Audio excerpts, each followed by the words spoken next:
வணக்கம். Welcome to our current affair series. இந்த வேர்டியில October 2023 important international and defence ஈவெண்ட்ஸை எம்சிக்யூ வைஸ்ல ப்ரொவைட் பண்ணிருக்கோம். ஸோ இந்த வீடியோ யாருக்கு யூஸ்ஃபுல்லா இருக்குன்னா, நீங்க SSC, defence, railway and banking prepare பண்ணிருக்கீங்க 2024 டெஃபினட்டா உங்களுக்கு யூஸ்ஃபுல்லா இருக்கும். இந்த வீடியோ பார்த்துட்டு உங்களோட ஃபீட்பேக்கை கமெண்ட் செக்ஷன்ல சொல்லலாம். ஸ்டார்டிங் வித் இன்டர்நேஷனல் பார்த்தலாம். இதுல முதல் questions, which of the following country are part of AUKUS grouping இருக்குல்ல, இது அக்டோபர்ல ஹிந்து பேப்பர்ல 2 டைம் என்னன்னா மென்ஷன் பண்ணியிருந்தாங்க. இப்ப என்ன அப்படின்னா, இன்டர்நேஷனல் பொறுத்த அளவுக்கு ஒரு குரூப்பிங் இருக்குன்னா, அந்த குரூப்பிங் என்ன, யாரு மெம்பர், எது ரிலேட்டடான குரூப்பிங், இவ்வளவுதான் தெரிஞ்சுக்கணும். ஏன்னா நம்ம இன்டெப்த் ப்ரிப்பேர் பண்றோம் அப்படின்னு வச்சுக்கலாம், எஸ்எஸ்சி, டிஃபென்ஸ், ரயில்வே பேங்கிங்ல அந்த அளவுக்கு கேட்கறதுல ஜஸ்ட் வாட் இஸ் வாட் அப்படின்னு தான் கேட்கறாங்க. சரிங்களா? இப்ப இதுக்கான கரெக்ட் ஆன்சர் என்னன்னா, ஆஸ்திரேலியா, யூகே அண்ட் யூஎஸ் இந்த 3 பேரும் சேர்ந்து என்னன்னா ஃபார்ம் பண்ணியிருப்பாங்க. இந்த குரூப்பிங் எதுக்காக அப்படின்னா, டிஃபென்ஸ் கேபபிலிட்டியை இந்தோ பசிபிக் ரீஜன்ல காமிக்கிறதுக்காக ஃபார்ம் பண்ணிருப்பாங்க. பர்டிகுலர்லி சைனாவுக்கு என்ன அகைன்ஸ்டா என்ன ஃபார்ம் பண்ணணும்னு சொல்லி ஃபார்ம் பண்ணிருப்பாங்க. எப்ப ஃபார்ம் பண்ணதுன்னா 2021 ஃபார்ம் பண்ணிருக்காங்க. சரிங்களா? அப்ப கரெக்ட் ஆன்சர் என்ன அப்படின்னு பாத்தீங்கன்னா, Australia, United kingdom and United states. Option C தான் கரெக்டானது. சரிங்களா? அடுத்த கொஸ்டின் போயிடலாம். Question number 2. John Fosso, a winner of 2023 Nobel Prize in Literature, is the author from which country இருக்குல்ல. இந்த கொஸ்டின் கேட்கறதுக்கான ரீசன் நோபல் பிரைஸ் ரிலேட்டடா நம்மளுக்கு கொஸ்டின் கேட்கறாங்க அப்படின்னா 3 டைப்ல கேட்கறாங்க. சரிங்களா? ஃபர்ஸ்ட் டைப் என்ன அப்படின்னா, ஒரு வின்னரை என்னன்னா நேம் கொடுத்துட்டு அவங்க எந்த ஃபீல்டுக்கு என்னன்னா அந்த நோபல் பிரைஸ் வாங்கினாங்க அப்படின்னு கேட்கலாம். ஃபார் எக்ஸாம்பிள் லிட்ரேச்சர்ல ஒரு வின்னரை கொடுத்துட்டு கேட்கலாம். இல்லையா, எக்கனாமிக்ஸ்ல வின்னரை கொடுத்து இவங்க எந்த ஃபீல்டுக்காக வாங்கினான்னு கேட்பாங்க. இது ஃபர்ஸ்ட் டைப். செகண்ட் டைப்ல என்ன பண்றேன்னா அப்படியே ஆப்போசிட். அதாவது ஃபீல்டை கொடுத்துட்டு 2023 யார் இந்த அவார்டு வாங்கினாங்கன்னு சொல்லிட்டு அவங்க நேமை கேட்கறாங்க. சரிங்களா? இது செகண்ட் டைப். தேர்டு டைப் என்ன அப்படின்னு பார்த்தோன்னா, அந்த வின்னரோட என்ன அப்படின்னா ஸ்டேட் ஆற என்னன்னா அந்த கண்ட்ரி எந்த கண்ட்ரியை சேர்ந்தவர் அப்படின்னு கொஸ்டின் கேட்கறாங்க. இந்த 3 டைப்ல தான் நோபல் பிரைஸ் இது வரைக்கும் கேட்டிருக்காங்க. சரிங்களா? அதுல இது தேர்ட் டைப் கொஸ்டின். ஸோ இதுக்கான கரெக்ட் ஆன்சர் என்னன்னா, இவர் என்னன்னா நோபல் பிரைஸ் 2023 லிட்ரேச்சருக்காக வாங்கியிருக்காரு.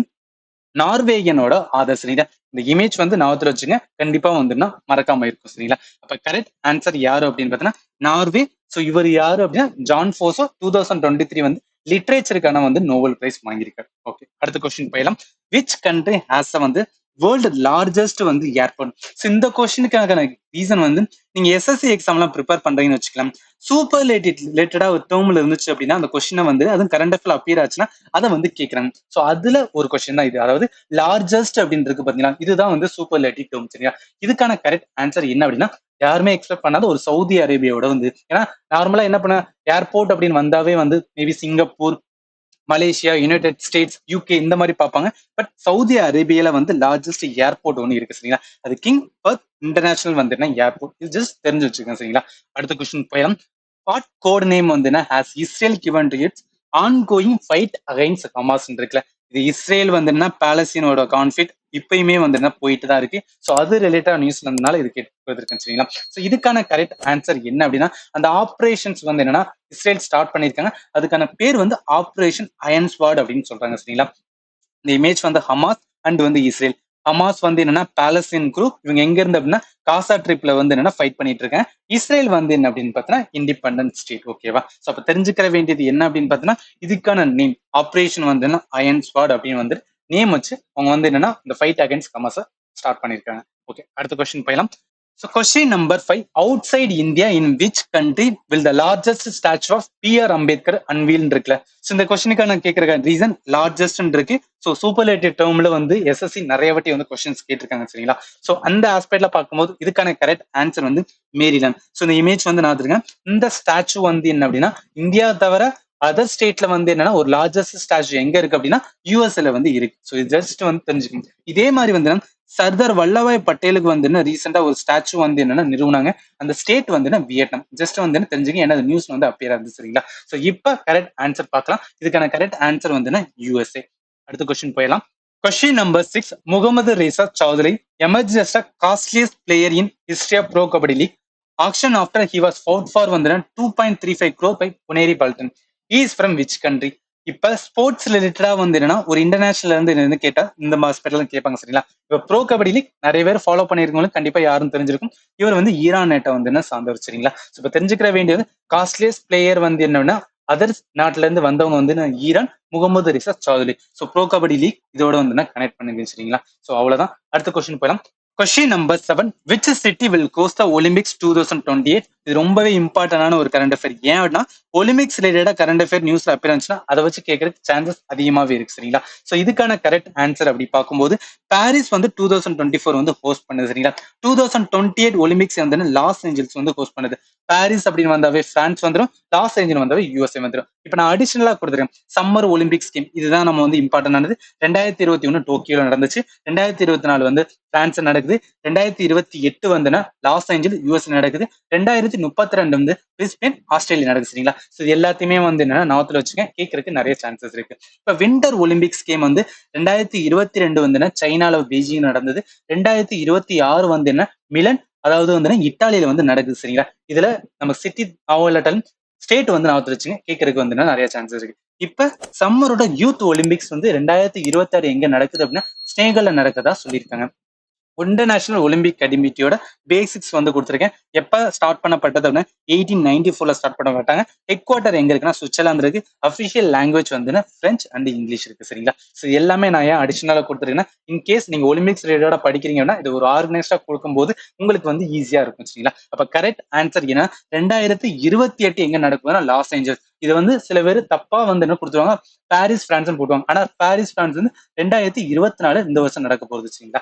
ஓகே, அடுத்த கொஸ்டின் வந்து என்ன போயிடலாம். ஸோ இது வரைக்கும் தான் வந்து என்னன்னா இம்பார்ட்டன் வந்து இன்டர்நேஷனல். ஏன்னா கம்மியாவே வந்து கொடுத்துருக்கேன். இன்டர்நேஷனல் 1 or 2 கொஸ்டின் கேட்கறதுனால ரொம்ப இன்டெப்த் போகணும். வாட் இஸ் வாட் அப்படின்னு வந்து பார்த்தாவே போதும் சரிங்களா. இப்போ அடுத்து டிஃபென்ஸ்ல வந்து என்னென்ன இம்பார்ட்டன் ஒன் பை ஒன் பார்த்தலாம். Question number 1. What is the name given to the operation launch to bring back Indian standard in history? இந்த கொஸ்டின் கேட்கறதுக்கான ரீசன் ஃபர்ஸ்ட் சொல்லிடுறேன். இப்ப நிறைய ஆபரேஷன்ஸ் வந்து ரீசென்ட் டைம்ல வந்து கண்டக்ட் பண்ணிட்டு இருக்காங்க சரிங்களா. சோ அதுல one of the operation related to வந்து இஸ்ரேல். அதுதான் என்ன நேம் அப்படின்னு கேட்டிருக்காங்க. இப்ப ஆபரேஷன் வந்தனால நான் இம்பார்ட்டன்ட் ஆபரேஷன் எல்லாத்தையும் பேரை சொல்லிடுறேன். அதாவது ஃபர்ஸ்ட் வந்து தோஸ் அப்படின்னு ஒரு ஆபரேஷன் கண்டக்ட் பண்ணாங்க. அதுக்கப்புறம் காவேரி அப்படின்னு ஒரு ஆபரேஷன் கண்டக்ட் பண்ணாங்க. அடுத்து கங்கா அப்படின்னு ஒரு ஆபரேஷன் கண்டக்ட் பண்ணாங்க. சோ அதே மாதிரி வந்து என்னன்னா தேவி சக்தி அப்படின்னு ஒரு ஆபரேஷன் கூட வந்து கண்டக்ட் பண்ணாங்க. இது எல்லாமே என்ன அப்படின்னு நான் ஃபர்ஸ்ட் சொல்லிடுறேன் சரிங்களா. சோ அதாவது ஃபர்ஸ்ட் தோஸ் அப்படின்னு இருக்குல்ல, டர்க்கியோட வந்து என்னன்னா எர்த்குவேக் நடக்கும்போது அங்க வந்து ஹியூமானிட்டேரியன் அசிஸ்டன்ட் கொடுக்கறதுக்காக ஸ்டார்ட் பண்ணப்பட்டதான் operation those.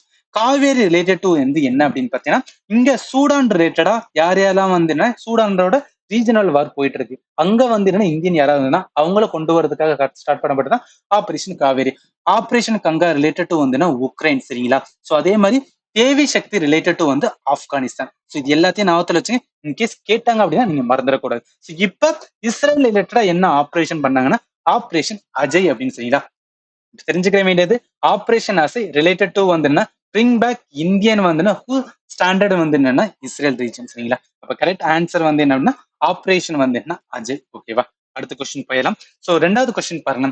Which edition of வந்து ஜாயின்ட் மிலிட்டரி எக்ஸசைஸ் காசின் 2023 பற்றின் இந்தியா அண்ட் கஜகிஸ்தான் அது பிகன் வந்துன்னா ஓட்டோ கஜகிஸ்தான் இருக்குல்ல. ஸோ இதுக்கான என்னன்னா எக்ஸசைஸ் நீங்க டிஃபென்ஸ் ரிலேட்டடா எக்ஸாம்லாம் ப்ரிப்பேர் பண்றீங்க அப்படின்னா நிறைய எக்ஸசைஸ் வந்து அப்பியர் ஆயிட்டே இருக்கும். அதுல மேஜர் இம்பார்ட்டன்ட் எக்ஸசைஸ் வந்து இன்டர்நேஷனல் இருந்துச்சுன்னா அதை வந்து நம்ம நோட் பண்ணணும். அதுல ஒன் ஆஃப் த இம்பார்ட்டன் இது சரிங்களா. ஸோ இதுக்கான கரெக்ட் ஆன்சர் என்ன அப்படின்னு பார்த்தோம்னா நம்ம நேம்லயே இருக்கு சரிங்களா.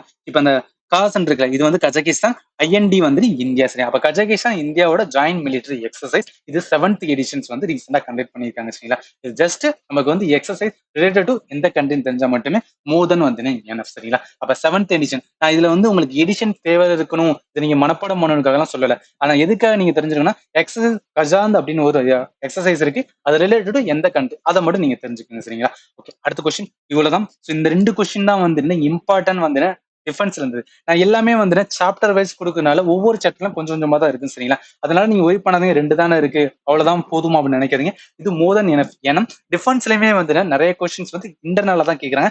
இன்டர்நேஷனல் லெவல்ல வந்து பெருசா கேட்கறது இல்லை சரிங்களா. ஸோ புரியும் நினைக்கிறேன். ஸோ இதுக்கப்புறம் என்னென்ன இம்பார்ட்டன்ட் இருக்கு ஒன் பை ஒன் வந்து பார்க்கலாம். ஸோ நான் கொடுக்குற வீடியோ உங்களுக்கு யூஸ்ஃபுல்லா இருந்துச்சு அப்படின்னா நம்ம சேனல் மறக்காம வந்து சப்ஸ்கிரைப் பண்ணுங்க. ஸோ ஃபைனலி தேங்க்யூ ஃபார் வாட்சிங் and have a nice day.